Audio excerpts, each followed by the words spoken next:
Water proofing பொறுத்தவரைக்கும் minus ப்ளஸ்ன்னு ரெண்டு method இருக்குது. சரிங்க. நம்ம கீழே என்னதான் பூசினாலுமே மேலேருந்து ஒழுகுதுன்னு ஒழிக்கிட்டு தான் இருக்கும். நம்ம டெரஸில் ஒர்க் பண்ணால் மட்டும்தான் அதோட பர்மனன்ட் சொல்யூஷனாக பண்ண முடியும். இது வந்து பார்த்தீங்கன்னா நம்மளுக்கு டெக்ஸ்டைல் மெம்பரேன் சீட்னு சொல்லுவாங்க. ஓகே. அந்த கிராக்கை தடுக்கிறதுக்கு தான் நம்ம பியூ கண்டென்ட் பாலியூர்தின்னு சொல்லுவாங்க. அந்த பாலியூர்தின் யூஸ் பண்ணிக்கலாம். இப்போ நம்ம வீட்டில் நிறைய நேரங்களில் தண்ணி அதிகமாக லீக்கேஜ் ஆகிட்டு இருக்கு. அதுவும் இப்போ இருக்க டைமில் வந்து பார்த்தீங்கன்னா பயங்கரமாக மழை பெஞ்சிட்டு இருக்கு. பழைய வீடுகள்லாம் நிறைய லீக்கேஜ் ஆகுது, ரூஃபில் நிறைய கிராக் இருக்குது அப்படிங்கிற மாதிரி சொல்லிட்டு இருக்கீங்க. ஸோ இன்றைக்கி வந்து பார்த்தீங்கன்னா எக்ஸ்பர்ட் பில்ட் கேர் அப்படிங்கிற வாட்டர் ப்ரூஃபிங் ஒரு ப்ராஜெக்ட் தான் நான் பார்க்க வந்திருக்கேன். இப்போ ஸ்கொயர் ஃபீட் 35லேருந்தே பண்ணிக்கிட்டு இருக்காங்க. ஸோ என்னென்ன மெட்டீரியல் பண்ணுறாங்க அப்படிங்கிறத நம்ம பார்க்க போகிறோம்.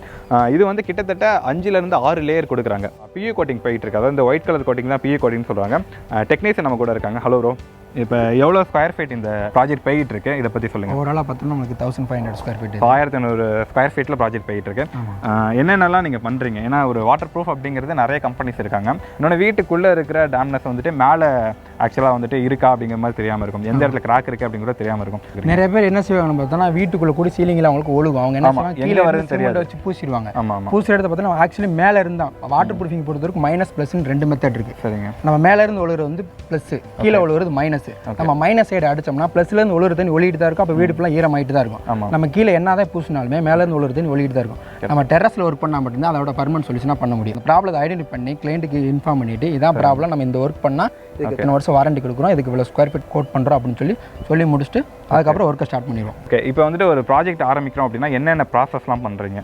ஸோ ஃபர்ஸ்ட் லேயர்லேருந்து எனக்கு சொல்லுங்கள், எத்தனை லேயர் பண்ணுறீங்க, என்னென்ன மெட்டீரியல் யூஸ் பண்ணுறீங்க, இந்த மாதிரி டீட்டெயிலாக எனக்கு சொல்லிக் கொடுங்க. அதாவது ஃபஸ்ட் நம்ம சைட்டுக்கு வந்து பார்த்த உடனே நிறைய ஃபங்கஸ் ஃபார்ம் ஆயிருக்கும். ஏன்னா தண்ணி நிற்கிற அந்த இடத்துல தண்ணி நின்று அந்த ஃபங்கஸ் ஃபார்ம் ஆயிரும். அந்த ஃபங்கஸ்க்குள்ளே கிராக் நிறையா இருக்கும். ஓகே. அதனால பஃபிங் மிஷின் வச்சு டெரஸ் ஃபுல்லாக ஃபங்கஸ் மிஷின் ஓட்டிடுவோம். ஓகே. மிஷின் ஓட்டினோம்னா பெரிய பெரிய கிராக்கு சின்ன சின்ன கிராக்கு நம்ம ஐடென்டிஃபை பண்ணிடலாம். சரிங்க. ஐடென்டிஃபை பண்ணதுக்கப்புறம் மைனர் கிராக்கை பற்றி இஷ்யூ இல்லை. நம்மளோட நேனா பாண்டு சிமெண்ட் ஆட் பண்ணுறதுனால அது ஒன்றும் பிரச்சனை இல்லை.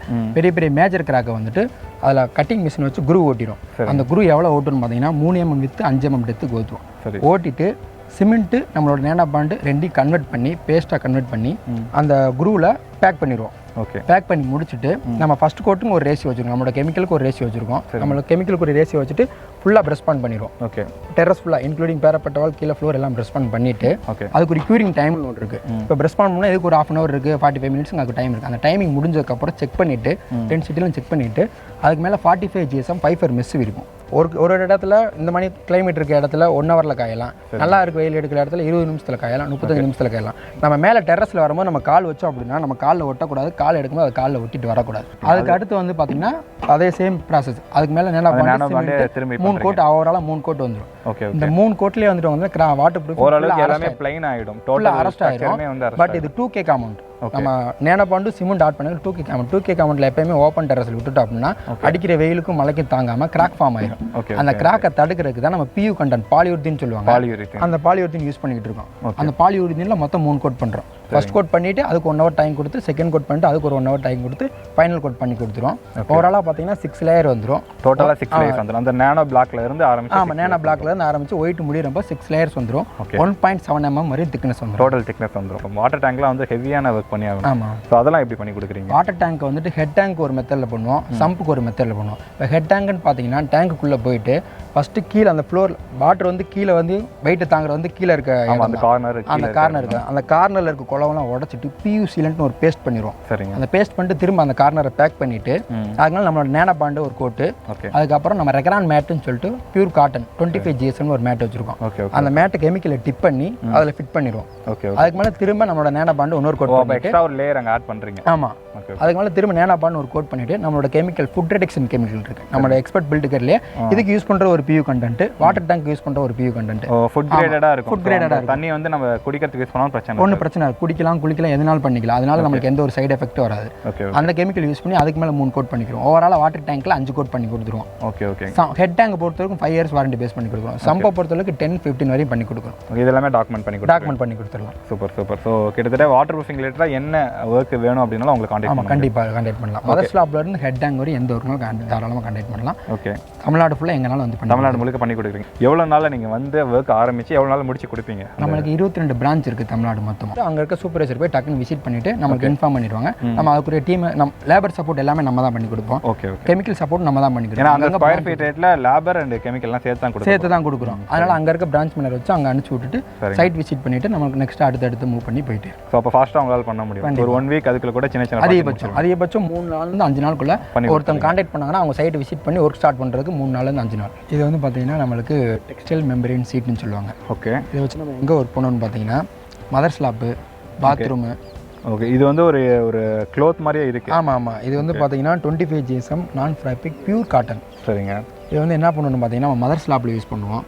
பாத்ரூம் டைல்ஸ் சுட்டுறதுக்கு முன்னாடியே இதை டிப் பண்ணி கார்னரில் கீழே ஃப்ளோரில் பண்ணிடலாம். சரிங்க. அப்புறம் இன்னொன்று வந்து பார்த்தீங்கன்னா பெரிய பெரிய வீட்டில் வந்துட்டு எலிவேஷன் லுக் கிடைக்கிறதுக்காண்டி சிமெண்டோட டென்சிட்டி அதிகமாக பண்ணி டிசைன் ஒர்க் பண்ணியிருப்பாங்க. வலுவலுப்பு இருக்குனால அதில் ஏர் கிராக் நிறையா ஃபார்ம் ஆகும். அது 1 வருஷம் 2 வருஷம் ரொம்ப ஃபார்ம் ஆனதுக்கப்புறம் பெயிண்டோட கண்டென்ட் வந்து ஃபேட் ஆயிரும். அது பார்க்கறதுக்கு லுக்கு நல்லா இருக்குது. அந்த இடத்துல நம்ம உடச்சி டெமாலிஷ் பண்ண வேண்டிய அவசியம் இல்லை. இதை வச்சுட்டு கெமிக்கலை டிப் பண்ணி அதை முக்கி அவங்க என்ன கலர் பெயிண்ட் வேணுமோ அந்த பெயிண்டை நம்மளோட பியூவில் ஆட் பண்ணி அந்த மிஷின் ஸ்டேர் நம்மளோட பியூவில் ஆட் பண்ணி கோட் பண்ணிட்டு கொடுத்துட்டோம் அப்படின்னா அந்த பில்டிங் புது பில்டிங் கட்டும்போது எப்படி இருந்துச்சோ அதே மாதிரி கொண்டு வந்துடும். அதை டெமாலிஷ் பண்ண தேவையில்ல, எதுவுமே பண்ணிட்டேன். பார்த்தீங்கன்னா ஒவ்வொரு சைட்லையும் சூப்பர்வைசர் நின்றுவார். இண்டிவிஜுவல் சூப்பர்வைசர் நின்றுவார். அவர் ஒவ்வொன்றையும் மார்க் பண்ண ஆரம்பிச்சார். ஃபர்ஸ்ட் கோட் போயிருக்கு, இந்த டைமிங்கில் போயிருக்கு, செகண்ட் கோட் போயிருக்கு, இந்த டைமிங்கில் போயிருக்குன்னு பேப்பரில் மார்க் பண்ணிட்டு கிளைண்ட்டோட ஃபீட்பேக் கேட்டுட்டு அதுக்கப்புறம் நம்மளோட டெக்னீஷியன் ஒருத்தர் வந்து சைட் விசிட் பண்ணி ஓவராலாக இவ்வளோ ஒர்க் முடிஞ்சிருச்சு, கரெக்டான டைமிங்கில் பண்ணியிருக்காங்க, கிளைண்ட்டோடையும் பேசிட்டு சூப்பர்வைசர்ட்டையும் பேசிட்டு தான் சர்டிஃபிகேட் அலாட் பண்ணுவாங்க. இது பேர் ஆன்ச்சிங் சொல்லுவாங்க. இது வந்து பிரிக்கு, இதில் வந்து கீழே காங்கிரீட் முடியும். இது ரெண்டுமே சேராது. சரிங்களா? ஸ்லோப் கொடுத்துருப்பாங்க. இந்த ஸ்லோப்ல வந்து கிராக் ஃபார்ம் ஆகி தண்ணி கீழே இறங்குறதுக்கு வாய்ப்பு இருக்கு. நமக்கு வந்து பார்த்தீங்கன்னா இந்த இடத்த டெமாலிஷ் பண்ணிட்டு பியூசி பேஸ்ட் பண்ணிட்டு நம்மளோட நேனோ பாண்டியும் சிமெண்ட்டும் வாட்டர் கரெக்டான ரேஷியோல மிக்ஸ் பண்ணி திரும்ப பிளாஸ்டிக் பண்ணிடுவோம். பிளாஸ்டிக் பண்ணும்போது நான்ச்சிங் வந்துடும். அதுக்கு மேலே வந்து பார்த்தீங்கன்னா இந்த 25 GSM கிராண்ட் மேட்டை கெமிக்கலை டிப் பண்ணி இதில் ஃபிட் பண்ணிடுவோம். இங்கிட்ட ஒரு அடிக்கு மேலே இங்கிட்ட ஒரு அடிக்கு கீழே ஃபிட் பண்ணிட்டு நம்மளோட கெமிக்கலை கோட் பண்ணோம்னா இந்த ஒட்டி இருக்க மாதிரியே தெரியாது. பட் வாட்டர் லீக்கேஜ் ஃபுல்லாகவே அரெஸ்ட் ஆகி ஃபுல் அண்ட் ஃபுல் அரெஸ்ட் பண்ணி நிறைய பில்டிங் லீக்கேஜ் பார்த்தீங்கன்னா இந்த மாதிரி கார்னரில் இந்த மாதிரி வச்சிருக்க மாட்டாங்க. வைக்காம இருக்க இடத்துல ரொம்ப ஆகும். பட் வச்சிருந்தாலும் லீக்கேஜ் ஆகும். இந்த மாதிரி ஒர்க் பண்ணிட்டு அப்படின்னா ஃபுல்லாக நம்ம பர்மனன்ட் சொல்யூஷனாக பண்ணி கொடுத்துருவோம். இன்னொன்று வந்து நிறைய டைல்ஸ்லாம் இருக்கும். டைல்ஸ் வந்துட்டு சின்ன சின்ன கிராக் வந்திருக்கும், உடஞ்சிருக்கும். மொத்த டைலுமே பொதுவாக எடுத்துட்டு அப்புறமா வந்துட்டு இதை ஒர்க் பண்ணி டைல்னு சொல்லணும்னா அவங்க பாத்ரூம்னு ஸ்டார்ட் பண்ணுறேன். பாத்ரூம் வந்து பார்த்தீங்கன்னா சின்ன பாத்ரூம், அது ஒரு 3 கார் 5 கஞ்சு அவ்வளோதான். பாத்ரூம் அதிகபட்சம் இருக்காது. பாத்ரூம் வந்து டைல் பார்த்தீங்கன்னா இந்த டைல் ஜாயிண்ட் ஆகிற இடத்துல வெறும் சாதாரண க்ரௌட்டிங் பவுடர் மட்டும்தான் வச்சிருப்பாங்க. அப்படின்றப்ப வந்து நம்ம வீட்டில் வந்துட்டு ஒரு கொத்தனாரையோ இன்ஜினியரோ யாரையோ கூப்பிட்டு கேட்கும்போது சார் இந்த இடத்துல எனக்கு லீக்கேஜ் ஆகுது அப்படின்னா டைல்ஸ் எல்லாம் டெமாலிஷ் பண்ணிட்டு திரும்ப வந்துட்டு புது டைல்ஸ் போட்டுட்டு ஒரு வருஷத்துக்கு 2 வருஷத்துக்கு லீக்கேஜ் ஆகாமல் பண்ணி கொடுத்துருவாங்க. பட் அது ப்ராப்பரான ஒர்க் இல்லை, அது பர்மனன்ட் சொல்யூஷனும் கிடையாது. டைலை பொறுத்த வரைக்கும் பார்த்தீங்கன்னா எஃபாக்சின்னு சொல்லிட்டு இருக்கு, டபுள் காம்பவுண்ட் ட்ரிபிள் காம்பவுண்ட் அதோட வேரியேஷன் இருக்கு. டைலை குரூப் பண்ணிடுவோம். சேம் அந்த எந்தெந்த இடங்கள்ல இருக்கோ அதெல்லாம் குரூப் ஓவரால் அந்த கரு வந்து டைல் வந்து ஒண்ணுக்கு ஒன்று போட்டுருவாங்க பாத்ரூம் எல்லா இடத்துலையும். அந்த எல்லா இடத்துலையும் குரூப் பண்ணிட்டு நல்லா க்ளீன் பண்ணிட்டு அதுக்கப்புறம் எஃபாக்சின்னு சொல்லிட்டு ஒரு மெட்டீரியல் இருக்கு, நம்மளோட எக்ஸ்பர்ட் பில்ட் கேர்லேயே இருக்கு. எஃபாக்சியில் 2 வகைகள் இருக்கு, டபுள் காம்பவுண்ட் ட்ரிபிள் காம்பவுண்ட். அந்த டபுள் காம்பவுண்ட் மெட்டீரியல் வந்து பாத்ரூம்லேயும் மொட்டை மாடியில் யூஸ் பண்ணணும். ட்ரிபிள் காம்பவுண்ட் மெட்டீரியல் வீட்டுக்குள்ள இருக்க டைல்ஸில் யூஸ் பண்ணுறோம். டபுள் காம்பவுண்ட் மெட்டீரியல் வந்துட்டு ஆசிட் ப்ரூஃபோட இருக்குது உங்களுக்கு. என்னதான் தண்ணி இறங்கினாலும் தண்ணி உள்ளே இறங்காது. ட்ரிபிள் காம்பவுண்ட் மெட்டீரியல் வந்துட்டு டைல் மேலே வீட்டுக்குள்ள இருக்க டைல எப்பயுமே தண்ணி யூஸ் பண்ணுறதுனால அங்கே ஒட்டிடும். டபுள் காம்பவுண்டை பொறுத்தல இருக்கணும் ஹார்னர் சாப்னு சொல்லிட்டு 2 மெட்டீரியல் இருக்கும். அது 2 மிக்ஸ் பண்ணி பேஸ்ட்டாக கன்வெர்ட் பண்ணி நம்ம எடுத்த குருவில் ஒட்டி அதை க்ளீன் பண்ணி கொடுத்துட்டோம் அப்படின்னா லைஃப் லாங் அதுக்கு எந்த பிரச்சனையும் வராது. ஓகே. ஸோ அப்போ வந்துட்டு வீட்டில் வந்துட்டு ஒரு பாத்ரூம் இருக்குது, பாத்ரூமுக்குள்ளே தண்ணி லீக்கேஜ் ஆனாலும் எல்லாமே நீங்கள் பண்ணி கொடுத்துருவோம். சேம் மொட்டை மாடியில் டைல்ஸ் விட்டுருந்தாலும் சேம் இதே ப்ராசஸில் டைலை டெமாலிஷ் பண்ணாமே வாட்டர் ப்ரூஃபிங் பண்ணி அதுக்கு வாரண்டி பேஸ் பண்ணி கொடுத்துருவோம். ஃபுட்லாம் பண்ணியிருப்பாங்க, கூலிங் டைல் பண்ணியிருப்பாங்க. ஸோ அந்த மாதிரி இடங்கள்லாம் எப்படி நீங்கள் ஒர்க் பண்ணுறீங்க? ஒரு ஊரில் தட்டு ஓடுன்னு சொல்லுவாங்க, ஒரு ஊரில் ஆனையடிக்கல்னு சொல்லுவாங்க. அந்த இடத்துல சுற்றி ரெண்டுமே சிமெண்ட் பேக்கிங், இந்த ஓட்டுக்கு அந்த ஓட்டு ஜாயிண்ட்ல சிமெண்ட் பேக்கிங் வச்சிருப்பாங்க. அது ஹீட்டுக்கு தாங்காது. அதனால என்ன அந்த இடத்துல கேப் விழுந்து அதில் தண்ணி இறங்கி காங்கிரீட்ல இறங்கி வீட்டுக்குள்ள சீப்பேஜ் ஆகும். அதுக்கு என்ன பண்ணணும், ஃபர்ஸ்ட் நம்ம போயிட்டு தட்டோட முள்ளு பிரஸ் போட்டு ஃபுல்லாக க்ளீன் பண்ணி எடுத்துட்டு இந்த 2 ஜாயிண்ட் இருக்க இடத்துல நம்மளோட நேனோ பாண்ட் கெமிக்கலையும் சிமெண்ட் ஆட் பண்ணி பேஸ்ட்டாக கன்வெர்ட் பண்ணி ஜாயிண்ட் ஃபுல்லாக பேக் பண்ணிடும். ஆல் ஓவர் தட்டோட ஃபுல்லாமே பேக் பண்ணிடும். க்ளீன் பண்ணி முடிச்சதுக்கப்புறம் ஃபர்ஸ்ட் கோட் ஸ்டார்ட் பண்ணிடுவோம். அப்படி கோட் ஸ்டார்ட் பண்ணுறதுனால சின்ன சின்ன மைக்ரோ லேயர் அது எல்லாமே பண்ணிடுறீங்க. ஸோ அப்படின்னா நீங்கள் ஒரு இண்டிவிஜுவலான ஒரு டெரஸ்க்குமே இண்டிவிஜுவலான ஒரு கேர் இருக்கும். ஆமாம், கண்டிப்பாக. டைல்ஸ்னா அதுக்கு ஒரு ஒர்க் இருக்கும், தட்டோடனா ஒரு ஒர்க் இருக்கும், டெரஸ்னா இந்த மாதிரிலாம் ஒர்க் இருக்கும், இதே மதர் காங்கிரீட்னா இன்னொரு ஒர்க் இருக்கும். அதுக்கு வேற ப்ராசஸ். எல்லா சர்ஃபேஸ்க்குமே நீங்க வந்து வாட்டர் ப்ரூஃப் பண்ணலாம், எல்லாமே பண்ணிக்கலாம். மதர் காங்கிரீட்ல இருந்து ஹெட் டேங்க் வரை வாட்டர் ப்ரூஃபிங் வேற வேற ப்ராசஸ்ல வேற வேற மெத்தட்ல வேற வேற வாரண்டி பேஸ் பண்ணி கொடுத்துருவோம். சூப்பர். ஓகே. இதே மாதிரி இதுக்கு யூஸ் பண்றீங்களா மெட்டீரியல்ஸ்லாம் சொல்றீங்க, இந்த மெட்டீரியல்லாம் எப்படி நீங்களே பண்றீங்களா இல்ல நாங்களே மேனுஃபேக்சரிங் பண்ணிட்டு. ஸோ உங்களோட ஓன் மெட்டீரியல் தான் யூஸ் பண்ணுறீங்க. அப்போ இதோட வாரண்டிஸ்லாம் எப்படி இருக்கு? வாரண்டி பேஸ் பண்ணி நாங்கள் ப்ரைஸ் ஸ்டார்ட் பண்ணி வந்து இது பண்ணுறோம். 30 rupeesலேருந்து ப்ரைஸ் ஸ்டார்ட் பண்ணுறோம். சரிங்க. அதுக்கு வாரண்டி பேஸ் பண்ணி தரதில்லை. அது வந்து பார்த்தீங்கன்னா 3 கோட் மட்டும் தான் பண்ணுவோம். ஃபர்ஸ்ட் கோட் பிரைமர் பட்ஜெட்டில் நான் பண்ணணும்னு நினைக்கிறவங்க அவங்களுக்கு அந்த மாதிரி பண்ணுறீங்க. பிரைமரில் ஒரு கோட் பண்ணிட்டு 2 கோட் வந்து நம்மளோட பியூ கோட் பண்ணி கொடுப்போம். அது வந்து பார்த்தீங்கன்னா 30 rupees ஒரு ஸ்கொயர் ஃபீட்டுக்கு. அது வாரண்டி பேஸ் பண்ணி அதோட லைஃப் வந்து 3லேருந்து 5 வருஷம் வரை இருக்கும். Okay okay. வாரண்டி பேஸ் பண்ணி டாக்குமெண்ட்டை கொடுக்க வந்து 10 வருஷம் 15 வருஷம் 20 வருஷம் கொடுக்குறோம் வாரண்டியில். ஆமாம், நம்ம ஒர்க் பண்ண ஒர்க்கிங் ப்ராசஸ் எல்லாமே ஒன்று தான். கெமிக்கலோட கண்டென்ட் மட்டும் சேஞ்ச் ஆகும். Okay okay. கெமிக்கலோட கண்டென்ட் மட்டும் சேஞ்ச் ஆகும். இப்போ நாங்கள் 10 இயர்ஸ் வாரண்டிக்கு 80லேருந்து 85 ஒரு கண்டென்ட் வச்சிருந்தோம்னா 15 இயர்ஸ்க்கு வந்து 92லேருந்து 95 வரை வச்சிருவோம். Okay okay. 20 இயர்ஸ்க்கு வந்து 92லேருந்து 98.9 வரை வச்சிருவோம். ஓகே. இதுக்கெல்லாம் ப்ராப்பர் டாக்குமெண்ட் கொடுத்துருவீங்க? ப்ராப்பர் டாக்குமெண்ட் கம்பெனிலேருந்து எக்ஸ்பர்ட் பில்டுக்கர்னு போட்டு கிளையண்ட்டோட நேம் போட்டு அவங்களோட லொகேஷன் போட்டு வந்துடும். ஓகே. ஸோ இப்போ வாரண்டி இருக்குது அப்படின்னா கண்டிப்பாக ஏதாவது ப்ராப்ளம்னாலும் நீங்கள் வந்து சரி பண்ணி கொடுத்துருவோம். அண்டர் கன்ஸ்ட்ரக்ஷன்லேயே நிறைய கெமிக்கல்ஸ் யூஸ் பண்ணுவாங்க. அப்போயே வந்து எனக்கு வாட்டர் ப்ரூஃப் பண்ண மாதிரி இருக்கணும். ஒரு ரூஃப் போடும்போது பண்ணும்போது பேஸ்மெண்ட்லேருந்து நம்மகிட்ட வாட்டர் ப்ரூஃபிங் கெமிக்கல் இருக்கு. இப்போ வந்து என்னன்னு பார்த்தீங்கன்னா கடலோர பகுதியில் பார்த்தீங்கன்னா வீட்டு அந்த வெளியில் வந்து பார்த்தீங்கன்னா அந்த சாயில வந்துட்டு சால்ட் ஆட் ஆயிருக்கனால புரிஞ்சிருக்கும். கீழே இருந்து ஒரு 3 ஃபீட் ஃப்ளோரிங் வரைக்குமே இருக்கும். புரிஞ்சிருக்கும். அதோட என்னன்னு பார்த்தீங்கன்னா பேஸ்மெண்ட் தோண்டும் போது உள்ள வந்துட்டு என்ன செய்யணும், பிளாஸ்டிங் பண்ணிட்டு அதுக்கு மேலே நம்மகிட்ட ஒரு கெமிக்கல் இருக்கு. அந்த கெமிக்கலை சிமெண்ட்ல ஆட் பண்ணி பிரஷ் கோட் பண்ணணும்.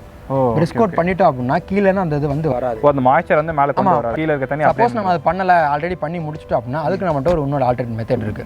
என்னன்னு வந்து பார்த்தீங்கன்னா அந்த ஏரியா ஃபுல்லாக பஃப் பண்ணி பஃபிங் மிஷின் வச்சு பஃப் பண்ணி அந்த சைடில் எவ்வளோ தூரம் இருக்கோ அதை விட 1 ஃபீட் ஹைட்டுக்கும் 1 ஃபீட் வித்துக்கும் எக்ஸ்ட்ரா பஃப் பண்ணிட்டு அதில் வந்துட்டு நம்மளோட கெமிக்கலும் சிமெண்ட்டையும் ஆட் பண்ணி ஃபர்ஸ்ட் கோட் பண்ணிடுவோம். நம்ம எதுக்கு பஃப் பண்ணுறோம் பார்த்தீங்கன்னா அந்த சாயில் கண்டென்ட்ல வந்து லூஸ் மண்ணு பூரா வெறும் லூஸாக மாறிடும். அது எப்படி சொல்றது, ரொம்ப உந்து விழுக தொடங்கிடும். அதை வந்து நம்ம கையில் தேய்ச்சாலே விழுகும். அதுக்கு மேலே நம்ம கெமிக்கல் அடிச்சோம்னா அது யூசேஜ் இல்லை.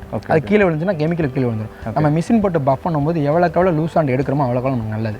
லூஸ் ஆண்டை எடுத்துட்டு அதுக்கு மேலே நம்ம கெமிக்கல் சிமெண்ட் ஆட் பண்ணி 2 கோட், அதுக்கு மேலே 2 கோட் வந்து நம்மளோட பியூ கோட் பண்ணிட்டோம் அப்படின்னா அதுக்கு 5 இயர்ஸ் வாரண்டி பேஸ் பண்ணி கொடுத்துக்கலாம். சட்டில் வந்துட்டு நம்ம ஆல்ரெடி ராட்லாம் போட்டுருவோம். அந்த ராட் வந்து கரோடாக இருக்கும். ஆமாம், அதுக்கு வந்து என்னன்னு பார்த்தீங்கன்னா நம்ம மேலே இருந்து தண்ணி இறங்கிருக்கும். அதனால தான் ராடு கலர் ஆயிருக்கும். நம்ம மேலே வாட்டர் ப்ரூஃப் பண்ணிட்டு வீட்டுக்குள்ள வந்து பார்த்தீங்கன்னா நிறைய இடத்துல அது தொங்கி விழுந்து கலர் ஆயிருக்க ராடை வந்துட்டு என்ன பண்ணணும்னா காங்கிரீட்ல இருக்க ராடை வந்து நம்ம திரும்ப டெமாலிஷ் பண்ணி எடுத்து திரும்ப பதிக்க முடியாது. 1 டைம் வச்சுட்டோம் அப்படின்னா அவ்வளோதான் இருக்கும். அதுக்கு நம்ம என்ன பண்ணலாம் பார்த்தீங்கன்னா ராடோட ஸ்ட்ரென்த்தை வேணால் கூட்டலாம். அதுக்கு என்ன பண்ணுவோம்னு பார்த்தீங்கன்னா நம்மகிட்ட ஒரு ஸ்ப்ரே ஒன்று இருக்குது. அந்த ஸ்ப்ரே அதில் ராடில் ஸ்ப்ரே பண்ணிவிட்டு உப்பு பேப்பர் வச்சு ஒரு 2 மணி நேரம் கழிச்சு தேய்ச்சிரும். தேய்க்கிறனால என்ன ஆகும் பார்த்தீங்கன்னா அந்த வீக்காக இருக்க ராடெல்லாம் துருப்பிடிச்சு விழுந்துடும்.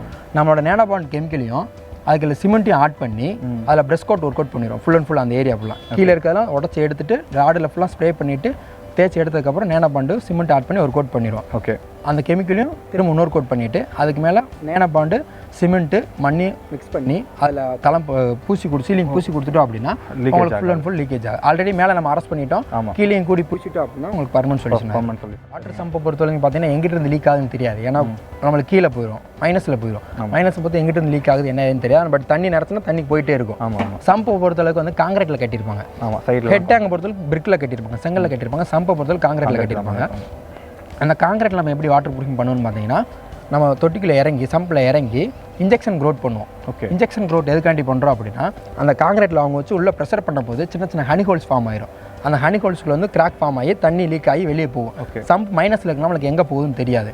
நம்ம இன்ஜெக்ஷன் க்ரோட் அங்கங்கே ஒரு எம்எம் ஜிக்ஜாக்ல ட்ரில் பண்ணி நம்ம மிஷின் மூலமா இன்ஜெக்ஷன் மூலமா அந்த க்ரோட்ல வந்து ஃபில் பண்ணிடுங்க. ஹோல்ஸ் எல்லாம் ஃபில் ஆகிடும். போயிட்டு ஃபில் பண்ணலாம். அந்த ப்ரெஷர் மூலமா அந்த சின்ன ஹனி ஹோல்ஸ் ஏர்லைன் கிராக்ஸில் போய் இந்த சிமெண்ட்டும் நம்மளோட கெமிக்கலும் ஆட் ஆகி மிக்ஸ் ஆகிறதுனால அதில் அரெஸ்ட் ஆயிரும். அதுக்கு மேலே நம்மளோட அந்த 25 GSM மேட் ஒட்டி பியூ சீலன் போட்டு கொடுத்து அதுக்கும் ஃபுட் ரிடக்ஷன் கெமிக்கல் அடிச்சு வாரண்டி பேஸ் பண்ணி கொடுத்துருவாங்க. சூப்பர். ஸோ கிட்டத்தட்ட நிறைய பேருக்கு இந்த மாதிரியான கொஸ்டின்ஸ்லாம் இருந்திருக்கும். இது ஒரு ப்ராப்ளம்னே தெரியாமல் வச்சிருப்பாங்க. ஸோ அவங்களுமே ஒரு பெர்ஃபெக்ட் ஆன்சராக இந்த வீடியோ இருந்திருக்கும். உங்கள் வீட்டுக்கு எக்ஸ்பர்ட் பில்ட் கேர்ல இருந்து வாட்டர் ப்ரூஃப் பண்ணணும்னு நினச்சிங்களா அவங்களோட கான்டாக்ட் டீட்டெயில் எல்லாமே டிஸ்கிரிப்ஷனில் இருக்கும். ஸோ கண்டிப்பாக செக் பண்ணி பாருங்கள். ஆல்ரெடி இவங்க வந்து சென்னையில் ஒரு ப்ராஜெக்ட் பண்ணாங்க. இந்த வீடியோவில் நீங்கள் பார்த்தது சென்னை, கோயம்புத்தூர் இந்த 2 சைட்டில் இருக்கக்கூடிய மாண்டாஜஸ் தான் பார்த்துருப்பீங்க. ஸோ இந்த 2 சைட்டை கம்பைன் பண்ணி தான் இந்த வீடியோ நாங்கள் பண்ணியிருக்கோம். இந்த வீடியோ வந்து ஒரு ஜென்ரலான ஒரு வாட்டர் ப்ரூஃப் வீடியோ மாதிரி இல்லாமல் எப்படி ஒர்க் பண்ணுறாங்க அப்படிங்கிறது இண்டிவிஜுவலாக எடுத்து சொல்லியிருக்கோம்.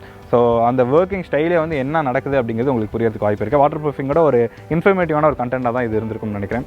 இந்த வீடியோ உங்களுக்கு ரொம்ப யூஸ்ஃபுல்லாக இருந்தால் மட்டும் சேனலை சப்ஸ்கிரைப் பண்ணிவிட்டு இந்த வீடியோ லைக் பண்ணுங்கள். இதே மாதிரி இன்னொரு யூஸ்ஃபுல்லான ஒரு வீடியோட உங்களுக்கு சந்திக்கிறேன். ஸோ தேங்க்ஸ் ஃபார் வாட்சிங் திஸ் வீடியோ. பை.